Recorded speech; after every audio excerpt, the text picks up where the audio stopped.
Ever have one of those nights where the silence feels like it's listening? The kind of quiet that doesn't just sit in the room with you. It presses a palm against your mouth and waits to hear what you won't say out loud. That was me at midnight. In a kitchen that smelled like laundry soap and last night's coffee, stacking small shirts into neat wobbly towers, while the clock ticked like a tiny metronome, counting my life in inches. The apartment settled and sighed, the way old places do, whined, nosed at the window. Somewhere upstairs, a pipe clicked. I should have felt safe in the smallness of it. Instead, the air felt like a secret, about to tell itself. Leo was supposed to be asleep. 6 years old. All elbows and questions and sunlight in human form. He could always find a way to make a rule sound negotiable. I didn't notice he'd slipped out of bed until the silence tilted, until I realized the clock wasn't the only thing clicking. It was the gentle tap of a touchscreen. A sound I hear 100 times a day, and somehow never expect when I'm this tired. "Hi," he whispered. "Are you Santa?" I turned. Slow, as if the room might shatter if I moved too fast. Leo stood in the doorway in socks and a faded dinosaur shirt, my phone glowing warm in his small hands. His hair a soft halo of sleep. The way his voice held the word Santa made me want to smile. He didn't. Because the voice that answered didn't belong in my kitchen. Not exactly. "Kid," a man said through the speaker. Low. Calm. The kind of voice people obey even when they don't want to. "Who's this?" My body remembered every bad choice I'd ever made in a single heartbeat. I crossed the room. Took the phone with a breathless sorry in my mouth. "I'm so sorry. He my son, he must have. He dialed me on his own." The voice cut in. Not unkind. Not anything I had words for. "Yeah. Wrong number." I tried to laugh. It came out paper thin. "I'm hanging up now. I'm sorry to bother. You sound scared," he said. I didn't answer. I did what I always do when fear finds me. I made myself small. I ended the call. I put the phone face down. I knelt to eye level with Leo and said the mom words I've learned to say without sounding like I'm scolding. He nodded, with solemn apology, like only 6-year-olds can give, and padded back to bed, one hand dragging a blanket, the other rubbing the sleep from his eyes. After, the house put itself back together around the space where the voice had been. I told myself it was nothing.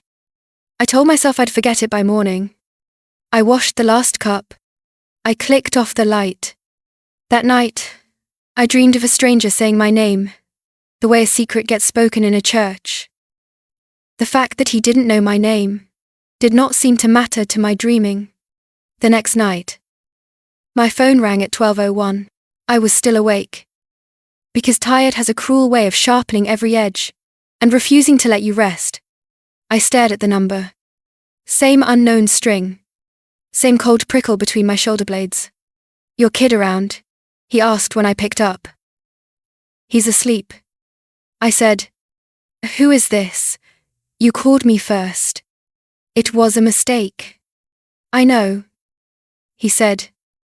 And it sounded like he really did. But he sounded lonely. Something hot and embarrassed sparked under my ribs. "He's 6. You both did." It would have been easier if he'd sounded like a creep. Easier if he'd flirted or begged or breathed heavy. Instead, he did something worse. He listened. He let my answers be short. He left the silences alone, like they were birds on a wire. He might scare off if he spoke too loud. He didn't ask my name. He didn't ask his. The call ended with the quiet click of two people pretending they hadn't just made something dangerous out of nothing. Nights have a way of repeating when you're broken tired, and your life is a loop you can't seem to cut. I worked doubles at the diner and took cleaning gigs in the mornings. Smiled at tips too small to be called kindness. Kept the bills in a stack under a magnet that said today is a gift, like the universe was trolling me. I kept Leo's world padded with library books and dollar store glow stars and hot chocolate made with water when the milk ran out. And at midnight, the phone would ring. Sometimes I let it go to voicemail and listened to the empty file, like a dare. Sometimes I answered and pretended I hadn't wanted to. He'd ask if my day was long. I'd sigh yes. He'd say I sounded tired. I'd say I always sound tired. He never filled the spaces with easy charm. He didn't sell me hope. He didn't ask for anything at all. You can make a ritual out of anything if you repeat it often enough. Even loneliness. Weeks passed like pages. If a neighbor heard me laughing softly at an invisible joke at 1206 a.m., I don't think they told anyone. If I fell asleep with my phone in my hand, no one saw. The night everything bent a different direction. The voice arrived before the panic. It was still calm. It was still that low ocean I'd begun to mistake for safety. But there was a current in it now. Something pulling hard. Someone was following you today, he said. I sat up before the words finished. The room cooled around the bed. Excuse me. You took the long route from the bus stop. Crossed at 5th. Looked over your shoulder 3 times. I almost laughed, because it was easier. But my throat didn't know how to do that. How do you know that I told you? He said. Not afraid. Not anything but precise. Someone was following you. Were you following me, Silence? Not the heavy kind. The useful kind. The kind where a person decides what truth will cost. I was making sure you got home. I hung up. I dropped the phone. My hands wouldn't stop shaking even after the heat left my face, and the room remembered to breathe. All night, I tried to convince myself of any reality that wasn't the one with a man who could narrate my steps better than I could remember them. By morning, I had a list of reasons he might be lying. By afternoon, I had the envelope, taped at an angle to my door. Like whoever left it didn't need to be careful. No return address, no handwriting, just a photograph that had no business existing. Me and Leo framed in the grey light near the bus stop. My hand on his backpack strap. My mouth, a line I didn't know. I wore. No noche. No explanation. Proof was the only message. The police were tired the minute I started talking. Probably someone you know. Keep your doors locked. I nodded, like I'd been helped, and walked home with my stomach braced for a blow that hadn't landed yet. I told myself to be rational. I stayed off my phone. I picked up Leo from school and pretended not to notice the black car idling across the street. As if pretending has ever saved anyone. When we got home, my phone was on. I know I turned it off. The screen glowed with a single missed call and a text that read, "You're not safe with him." With who? The question formed like a bruise in my mouth. I called back before the thought finished. Who is this? I asked. Louder than I meant to. What do you want? You still think I'm the bad guy? He said. And the way he exhaled made my spine go cold. You sent me a picture of my son. I was warning you. From what?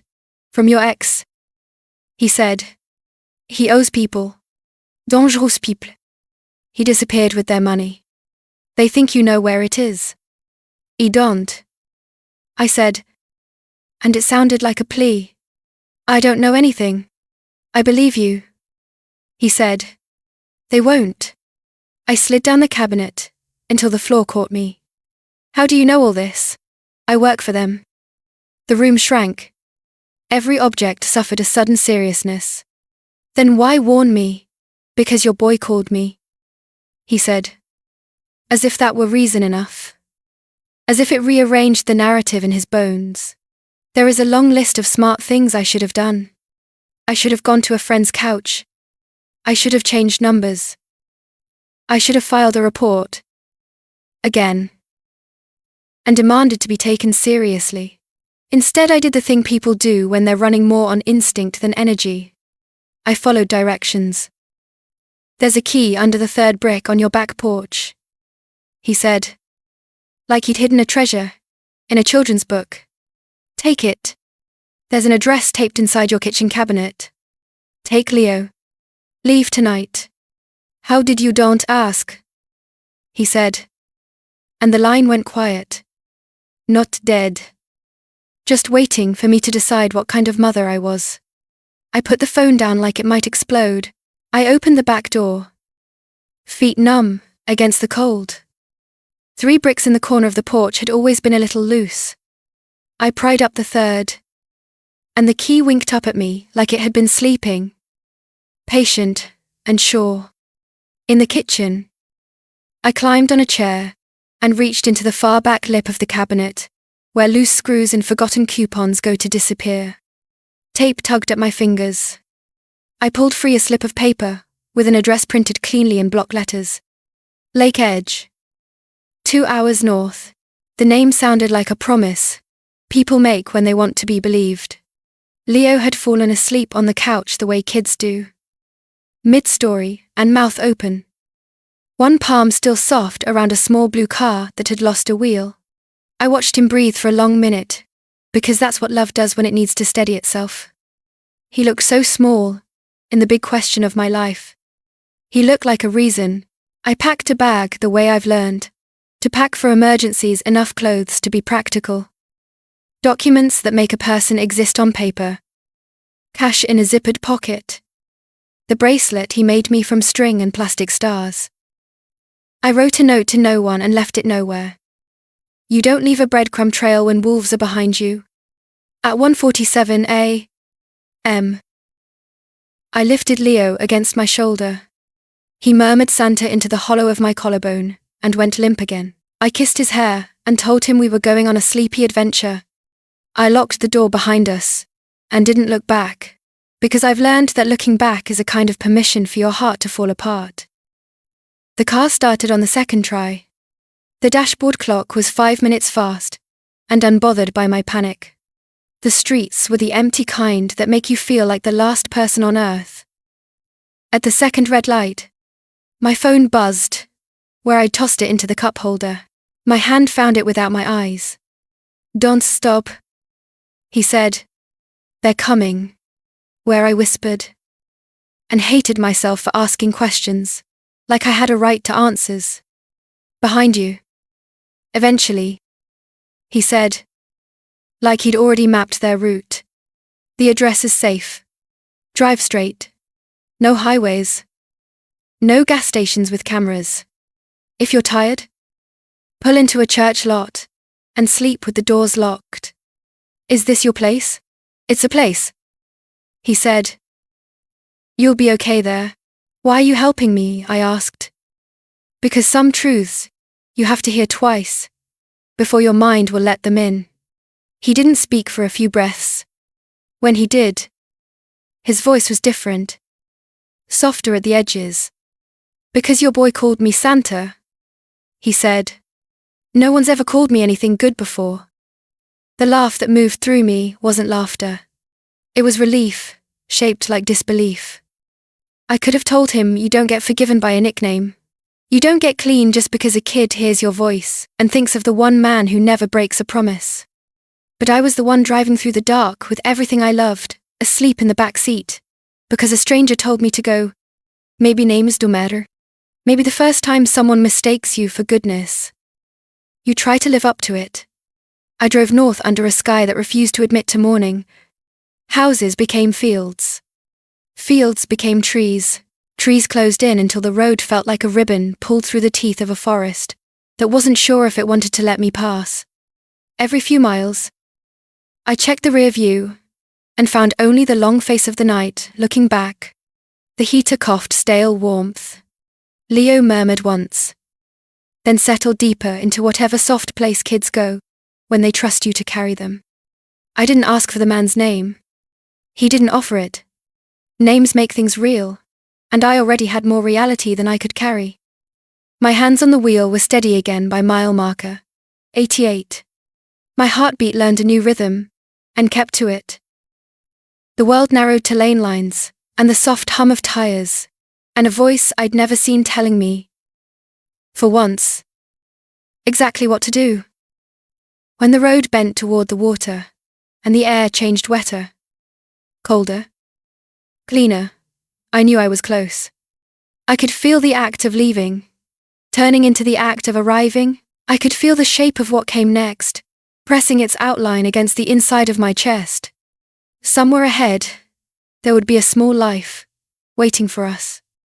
The kind you can fold into, and call safety, even if it's temporary. Somewhere behind, men who confuse money with ownership would find nothing but an empty apartment that smelled like soap. The phone stayed silent for the last 10 miles. It didn't need to speak. The dark knew my name now. The road did too. I held both, and kept going.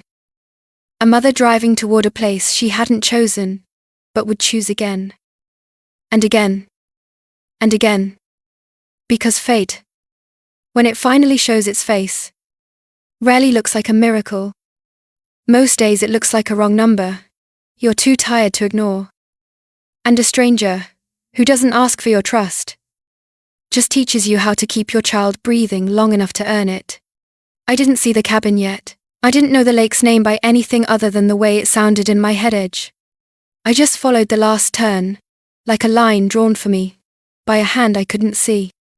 And when the trees parted and the gravel began, I felt the story we'd been living fold itself shut on one chapter and open another. The spine creasing in my hands, the page turning, with the weight of everything I couldn't change, and the small bright promise of everything I still could. The cabin by the lake looked like the kind of place a person could forgive themselves in.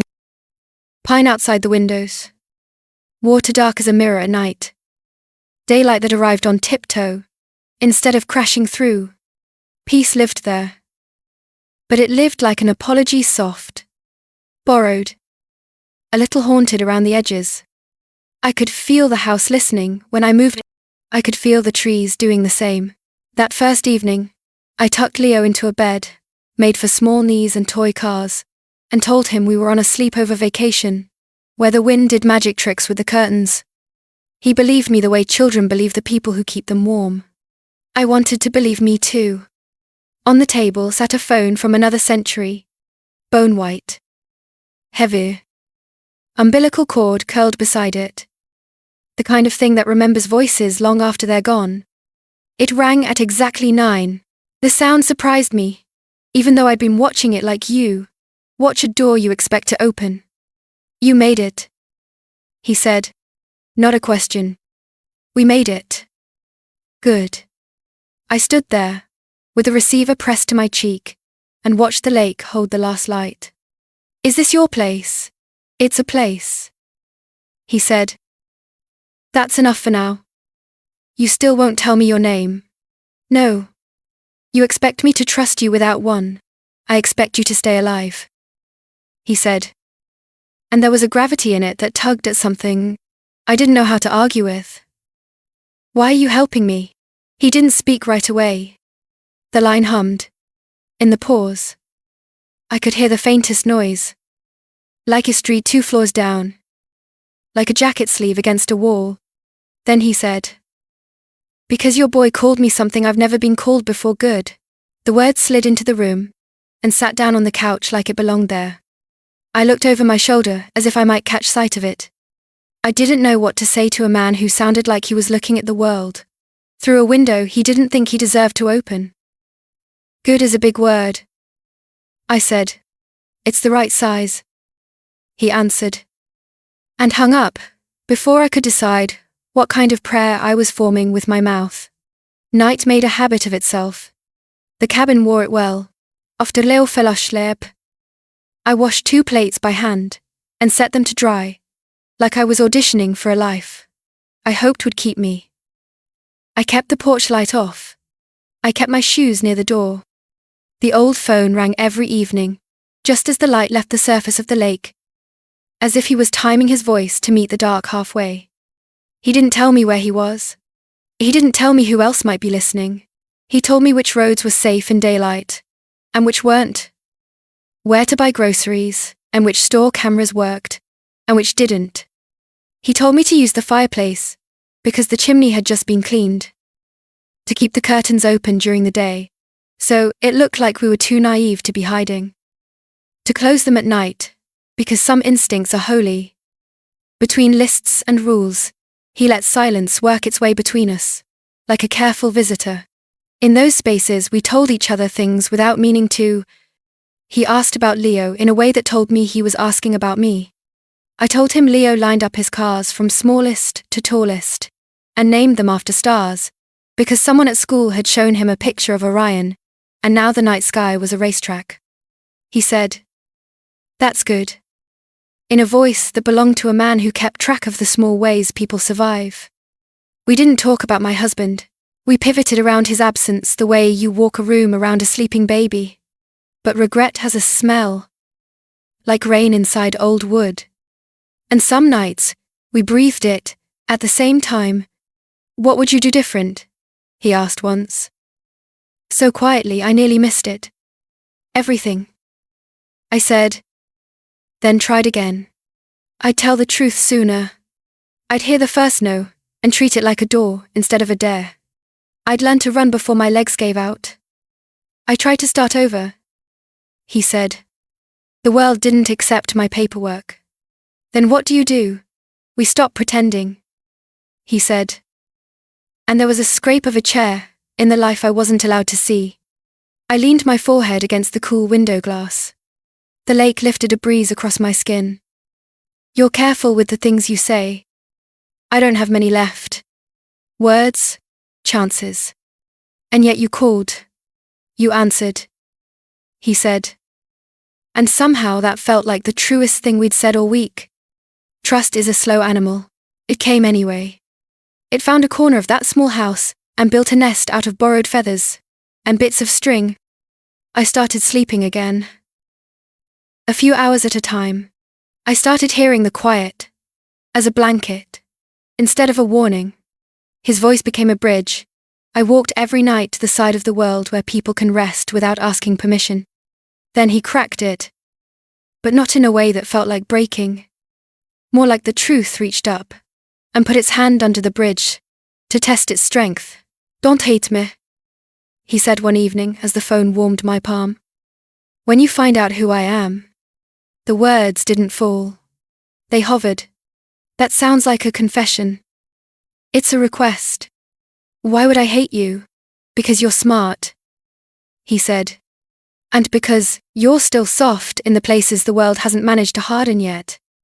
"I'm not soft," I said, and heard the lie like a spoon, clinking in an empty mug. He let me keep it. "Keep the porch light off tonight," he said, "and keep the phone close." "I always do." "Closer," he said. "When fear returns, it doesn't knock. It uses the spare key it stole, the last time, and lets itself in." Late afternoon turned the cabin honey-colored. Leo and I were drawing constellations on scrap paper. Connecting dots I made, with the tip of a pen. Turning chaos into patterns, because that's a human specialty. He had just named a wobbly star cluster, Superhero Mum, when the air changed. I don't know another way to say it. The space took a breath. The trees went still. My ribs remembered winter. I felt the car before I heard it. Dust lifted on the road like someone shaking out a rug. An engine idled with a patience that didn't belong to a friendly visitor. The phone rang before the first knock. I picked it up. And my voice wasn't a voice anymore. It was instruction. "What do I do?" "Don't open the door," he said. "No hesitation. No comfort. Stay with Leo." He rarely used my son's name. When he did, it made the room stand up straighter. I pulled Leo into the pantry with a whispered game about hiding from dinosaurs. He pressed himself between cereal boxes and my legs, and tried to make his breath a quiet thing. The first knock came like a test. The second came like a plan. A man spoke through the door in a tone that wore politeness, like a stolen suit. "Ma'am, we just want to talk. Don't move," the voice on the phone said. Whatever you hear, don't move. What will I hear? I asked. And he didn't answer, because we both already knew. Chaos sounds like the world trying to decide how loud it needs to be to get your attention. Shouts tore at the porch steps. A car door slammed like a hand across a mouth. Then, the sharp punctuation of gunshots. Each one a period at the end of a sentence I wasn't ready to read. Leo's fingers were little stars digging crescents into my thigh. I counted under my breath. Not because numbers help, but because I needed something to hold that wasn't terror. Then silence arrived the way. Silence always does after noise sudden. Greedy. Swallowing up the ends of everything. My hand found the doorframe because my knees weren't reliable. The phone was heat against my ear. It's done, he said. Wait 30 seconds. Then open the door. What if 30? He repeated. And his voice was a road with no turns. I counted. I opened. The air outside was gunpowder and pine. Tracks carved the dirt where a black SUV had been. In its place, a different car, idled with a kind of expensive restraint. Black the way a night sky goes blue. If you stare at it long enough. He was beside it. Tall enough to make the world look smaller around him. Sleeves pushed up on forearms that belonged to someone who knew what weight felt like, and carried it anyway. I hadn't planned for a face. I hadn't prepared for a person to climb out of a voice like that. You shouldn't be here, I said. And the words were equal parts accusation and relief. You called, he said without a smile. I came. He didn't come closer. He didn't reach for me. He didn't perform safety. He stood there and let me see him. As if the act of being visible was the only power he trusted himself with. If danger could be beautiful, he was. Not the kind that seduces. The kind that tells the truth. Calm. Heartbreakingly so. The way a man is calm when he's been living inside storms for so long, they taught him they're quiet. Leo peered around my hip. Eyes wide and bright. The man looked down at him, and something flickered across his face. Something like a memory remembering how to breathe. Is this Santa? Leo asked. Not whispering at all. Close, the man said. And his mouth changed shape like it nearly remembered how to smile. We didn't invite him in. He didn't ask. He walked the perimeter with a hunter's eye. Then came back and spoke to me, in that even register that never rose to meet fear, because it didn't have to. You can't stay here. Is anywhere safe? I know a place, he said. Temporary. High enough that men like Marcelli don't see it. When they look down on the city they think they own. Who is Marcelli? I asked. Already knowing I was about to learn something I wouldn't be able to unknow. He looked past me at the water, then back at me, like he was choosing which country to stand in. Your ex's boss, he said. The kind of man who rents out violence and evicts mercy. I worked for him.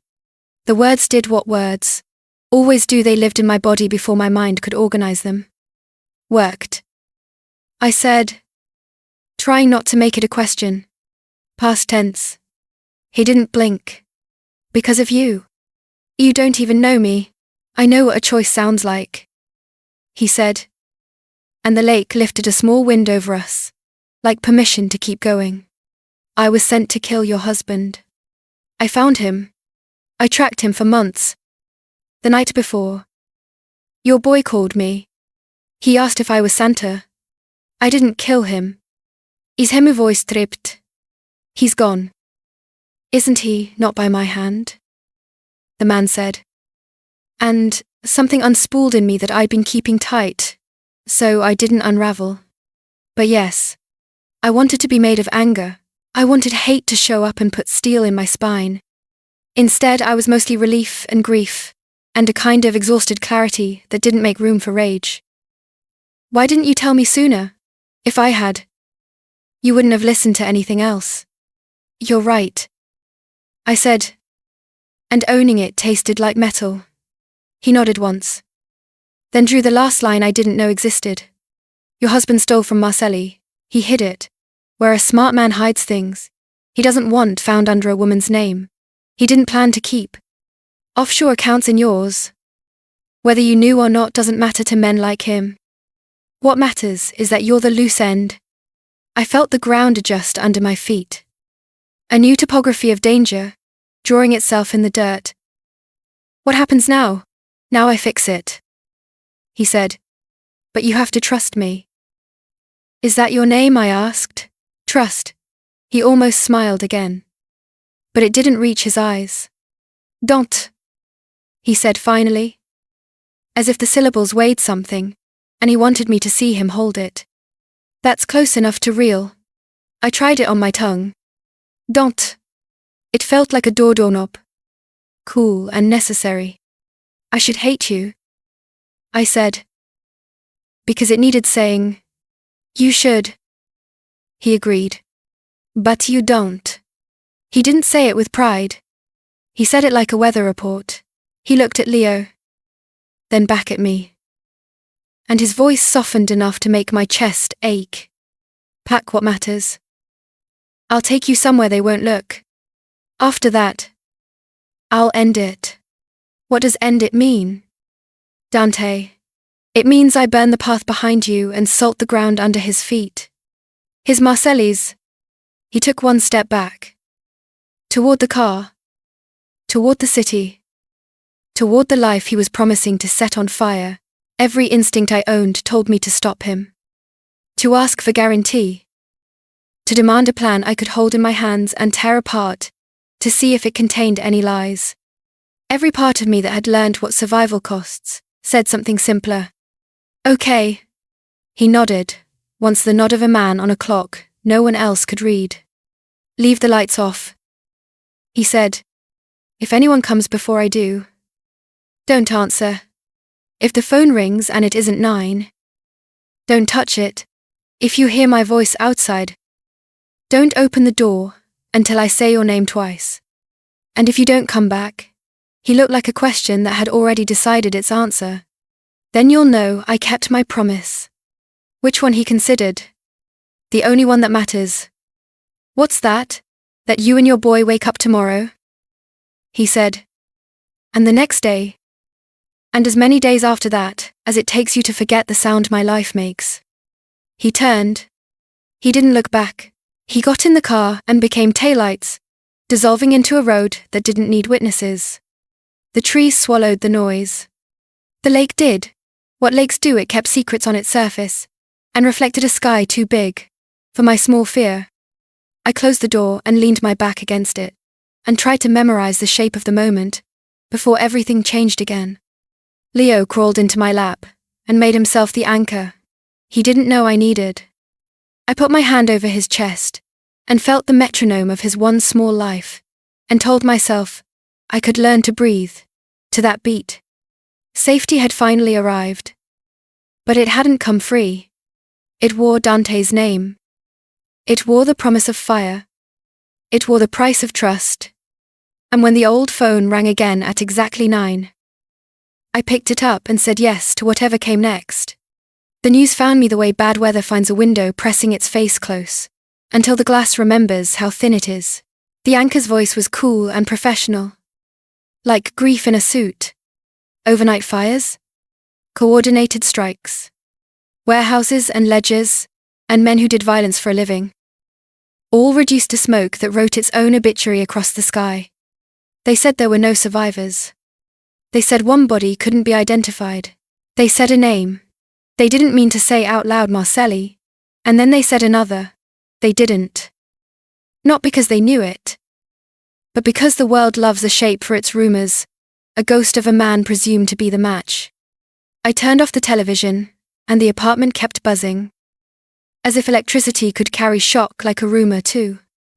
Leo was coloring at the table. Blue stars inside green circles. A solar system of his own design. I folded my hands hard enough to make the bones behave, somewhere beyond the edges of my small life. A city was learning what happens when a man decides to set a ledger on fire and call it balance. After that, movement became our language. We put our names in a drawer and closed it. We took a bus to the end of a line, and then another that didn't feel like a line at all. Just a curve that kept the ocean at our shoulder. We rented a small place above a bakery, where mornings smelled like sugar, and second chances. The town didn't ask questions. It had the good manners of places that know how to keep a secret. I got a job, shelving books, and pretending someone else had underlined the sentences I recognized. Leo started school, where the hallways echoed with sneakers and laughter that hadn't learnt its own weight yet. Peace arrived quiet and workmanlike. It didn't announce itself. It showed up in small things, the sound of seagulls that didn't mean danger. The creak of our stairs that stopped making me think of heavy boots.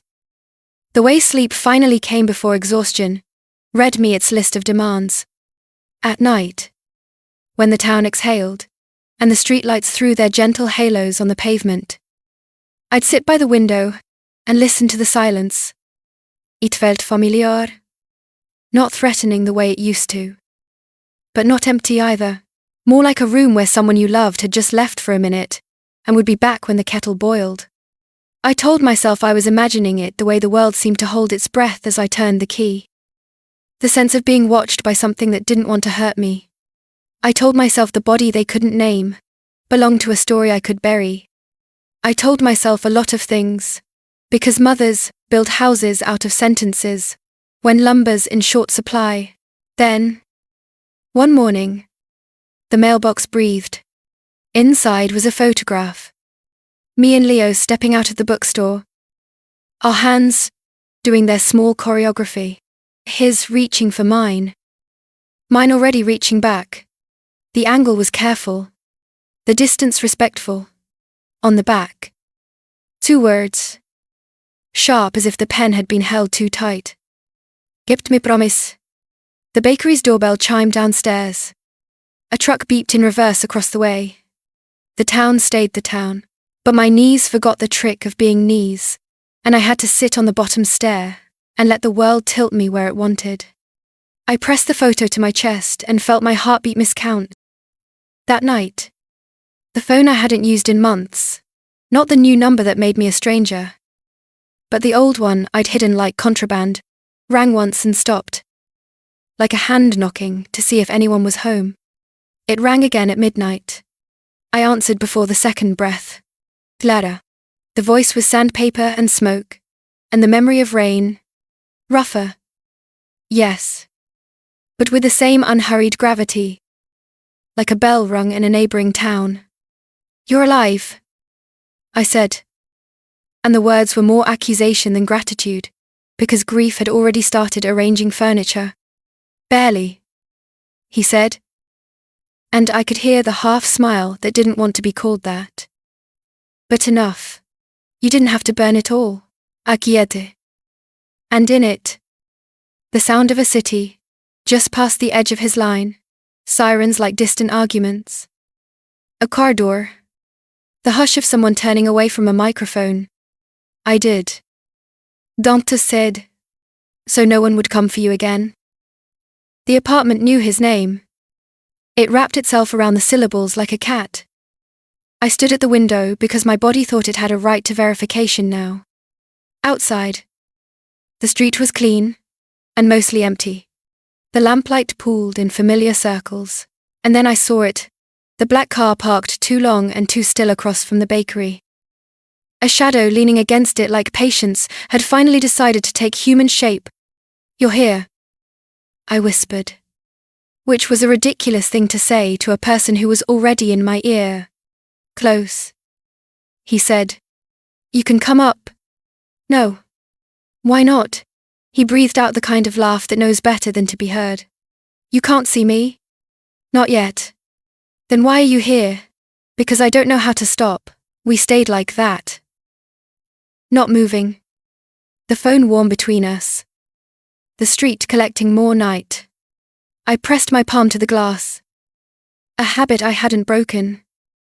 Like touch, could travel through distance if you asked it sweetly enough. He didn't wave. He didn't even turn his face toward my window. He just stood there. Half in light. Half in the promise he'd made and kept. And then the call ended, and the car was empty, except for the knowledge it left behind. After that, days learned how to wear normal, like a well-fitting coat. I shelved biographies and romances and books that claimed to know how to make a life tidy. Leo brought home spelling lists and a flyer for a school play where he would be a star, 2 inches high taped to a cardboard sky. Sometimes, I'd feel a gaze that wasn't a gaze walk past the front window, and the bell over the door would stay still. And I'd tell myself wind has a shape if you want it to. One evening, a box sat outside our apartment door.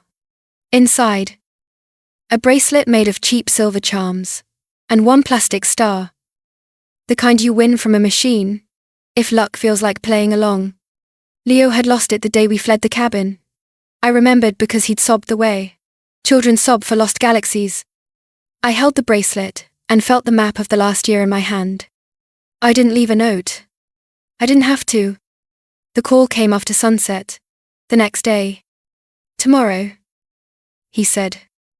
7. The pier, the ocean here, has a polite roar. Like it knows the houses are listening. We walked out to the end of the boards when the sky had gone gold. And then grey. The water taking its colour cues, like a faithful understudy. He was already there. Standing as if the horizon had sent for him. Thinner than I remembered him, without ever having seen him properly. Face sharper. Eyes the same restless weather. You shouldn't have come, he said. Not pretending it wasn't a blessing. You shouldn't have disappeared. I answered. And the gravity between us did what gravity does. When planets wander back into each other's fields, it arranged all the space into a shape that made sense again. You sound angry, he said gently. I had to bury you. I told him. I had to bury you, and then teach my hands how to make sandwiches. I know. He looked past me, to where the gulls were arguing across the water. You built something good. I wouldn't have it without you. You would have survived anyway, he said. And it was not a compliment. It was an assessment from a man who knew the mathematics of endurance. Maybe, I said, but not like this. We stood still long enough to let the past try on all its costumes, the night voice. The landline. The porch light that never came on. The way his name made rooms look different. The setting sun caught on the small scar that bisected his jaw like punctuation. He looked like a promise that had gone through a fire and learned how to keep itself anyway. You don't have to keep saving me, I said. I'm not, he answered. And it landed like a confession and a benediction. I'm just trying to deserve the way your son looked at me. Something in me cracked along a line I hadn't noticed. Not into pieces, but into a window a person could finally open, before I could say anything worth saying. I heard sneaker slap on wood, and Leo's voice. Unembarrassed joy flying ahead of him. Mommy. He ran full speed into Dante's legs. And the man froze the way statues freeze, when they're not sure whether they're meant to be worshipped or left alone. Leo tilted his head back with that grin that makes me forgive entire civilizations. I knew you weren't gone, he said. As if death was something children had already seen through and found boring. Dante knelt slowly. Careful, like he was learning the choreography. As he went up close, I could see the cost on him, the sleeplessness, the miles, the ash he hadn't finished washing off. He reached into his pocket and held out the bracelet. You dropped something, he said. Voice soft enough to bruise. Couldn't let Santa break a promise. Leo's hands were reverent. He slid the bracelet on and held it up to admire the one scuffed star, catching gold from the last of the sun. He started telling a story about how the star was actually a spaceship and how it could hear us through the sky if we talked just right. Dante listened the way men listen when they finally found a language they want to learn. For a few minutes. Time. Let us be greedy. When the light went blue, Dante stood. You'll be safe now, he said to me. Like an oath, he'd hammered into shape. Where will you go? He half shrugged. The motion of a man who carried roads in his shoulders, somewhere no one remembers me. I will, I said. And he met my eyes, and didn't look away. Then maybe that's enough. He didn't kiss me like movies. Think men should kiss women after fire. He pressed his mouth to my forehead. The way you seal a letter, you know we'll have to travel far and alone. He nodded to Leo, whose smile was both goodbye and a crown. Then he walked away, while I still had the courage not to chase him. And the car swallowed him. And the road did what roads do. It received another secret, and kept its mouth shut. He didn't cry. Not the way I thought I would. I breathed in air that tasted like salt, and metal, and relief. And I let the shape of our story settle around me unfinished. Yes. But livable, some nights I still hear him in the space between the last customer's bell and the first distant siren. Not a voice. Exactly. More like the remembered weight of one. You're safe, he used to say. And on the nights when fear remembers my address, I say it back. And the room believes me. Months best. Because that's what months do, when you give them permission. Seasons pivoted. Leaves taking their turns being beautiful and unnecessary. Leo learned to whistle. I learned to laugh without explaining it first. The town put me on a first-name basis, with the woman who sells lemons, and the man who fixes locks, and the dog who naps in the sun like he owns it. The story didn't end. It changed shape, and waited for me to notice. Here is my confession. Quiet, and ordinary, and true. Some love stories don't end. They just change shape until you learn to live inside them. They become the way you lock your door without flinching. The way a child checks the stars before bed, and whispers hello to someone only he can see. The way the ocean teaches you to sleep, because it will keep breathing, even if you forget to. Every Christmas Eve, after Leo falls into the kind of sleep that only children and exhausted saints get, I set a glass of whiskey on the porch beside the plate of cookies. I do it without ceremony. Without hope. Without anything, except the small private faith that rituals become true if you keep them alive. Sometimes in the morning, the glass is still full. Golden and mocking like a dare. I refuse to lose. Sometimes it's empty. Once, I found a folded note beside it that smelled faintly of smoke and pine. Still watching. Still keeping you safe. No signature. None needed. If this story found you tonight, the way the wrong number found me. If it settled in your lap and asked you to listen to the dark without flinching, then maybe it was never wrong at all. Maybe the universe just likes to dial the long way and see who answers. If you made it to the end, you already know what I learned. The slow way safety comes like a person, then becomes a place, then becomes a voice you carry, even when the person is gone. And if you felt any part of this, if your own quiet tilted the way mine did stay, come back. There are more confessions in me yet. More small mercies, I'm brave enough to say out loud. Share this with the part of you that still believes in the good names we give each other, and the promises we keep when no one's counting.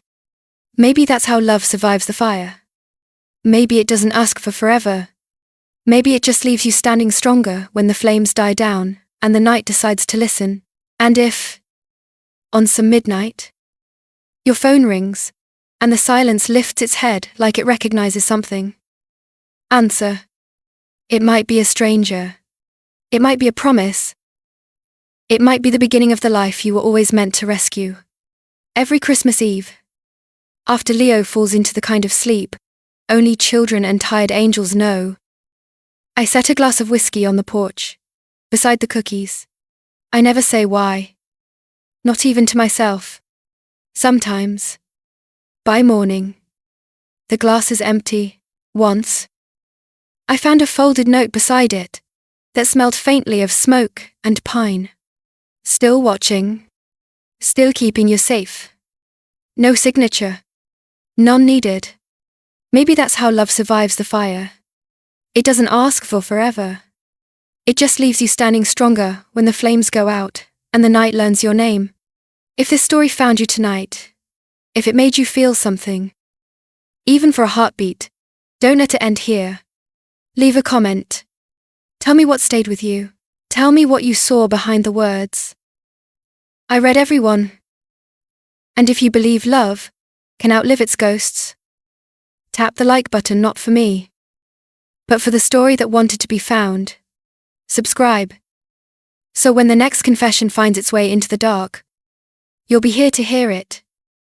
Share this with someone who still checks the stars before they sleep. Someone who still believes in second chances.